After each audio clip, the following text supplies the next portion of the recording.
Using the moment and the momentum, today I would like to take you back in time so you can better understand the background of this war and who fights who and what for in the historical example of Latvia. Let's start with World War I, in the aftermath of which Latvia declared its independence on November 18, 1918.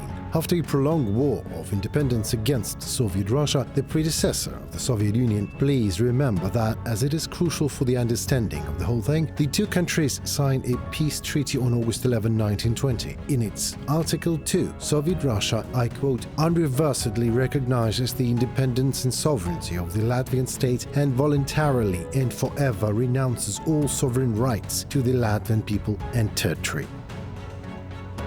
Nevertheless, in June 1940, the Moscow imperial regime represented by the Soviet Union occupies Latvia. At that time, the Second World War had been raging on in Europe for almost a year. Before its beginning, the two totalitarian regimes of Hitler and Stalin came to an agreement, the Ribbentrop-Molotov Pact, the essence of which was to divide the territory of Eastern Europe between Nazi Germany and the Soviet Union. Exactly, USSR and Nazi Germany back in 1941 were allies, good enough for Hitler to allow Moscow to occupy the Baltic states in 1940, Latvia included. Obviously, Moscow has violated the peace treaty with Latvia it had signed.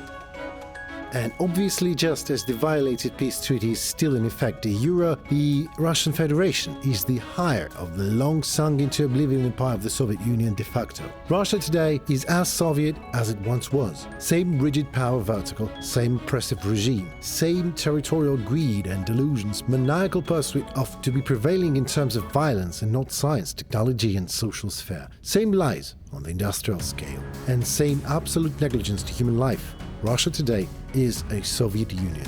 We in Latvia know it. That is why Latvian authorities understand and share Ukraine's position of absolute intolerance to even the idea of any peace treaties with Soviet Russia today. All previous treaties with Latvia were violated by it. All treaties with Ukraine were violated by Russia just as well. Ukraine was invaded by Russia these days, just as Latvia once was. Russian imperialism is an aggressive, invasive, violent ideology, and no peace treaty with an aggressive regime can be ever reached. Latvia was under Russian occupation until 1990, when declared independence from the Soviet Union together with the two other Baltic states, Estonia and Lithuania. The rest of Russian forces departed in 1995. Political independence was, however, merely the first step. It is hard to deoccupy politics and economy, and way harder to deoccupy minds. Cultural independence had to follow, with 46% of its inhabitants and the majority of its urban population being Russian-speaking and minded. Latvians could have been easily outvoted and assimilated by the Russians even after the independence was declared. The key issue was that while Latvians spoke Russian, Russians generally did not speak Latvian, meaning that Russians was usually the only possible language for interethnic communication. As most of the communication in Latvian cities was interethnic, this would have left the Latvian language awfully little space outside of the family, possibly sending it into extinction. Desperate times require desperate measures.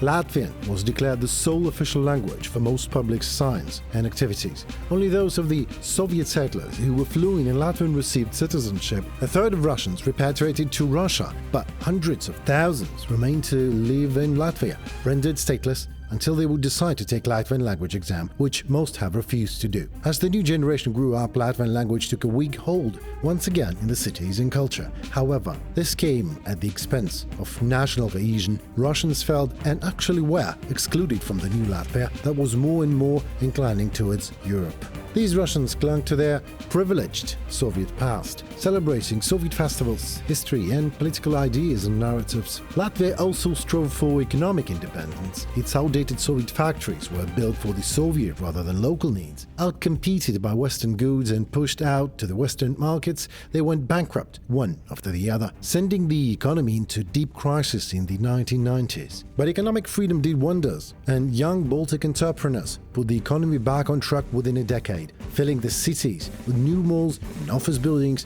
which the Soviet system lacked. By 2001, Latvia was effectively a modern European society, attracting foreign investments. In 2004, Latvia joined NATO, and the European Union as part of its program to ensure that Russia would never reconquer it. EU membership brought in many effects. However, joining the EU brought not only positive ones: mass emigration of Latvians to the newly accessible and quite lucrative Western labour markets. Latvian population declined by 300,000 citizens, or almost 15%, between 2001 and 2011 censuses. Furthermore, European Union measures have displaced more and more Latvian laws, making some local questions whether European Union membership on itself does not compromise Latvian independence. By the late 2000s, Riga somewhat returned itself the status of the unofficial capital of the Baltics and Jūrmala as the top Baltic resort, despite the decrease in population. Economically, however, Latvia lagged between the two other Baltic states and was one of the worst hit countries of the 2009 global economic downturn.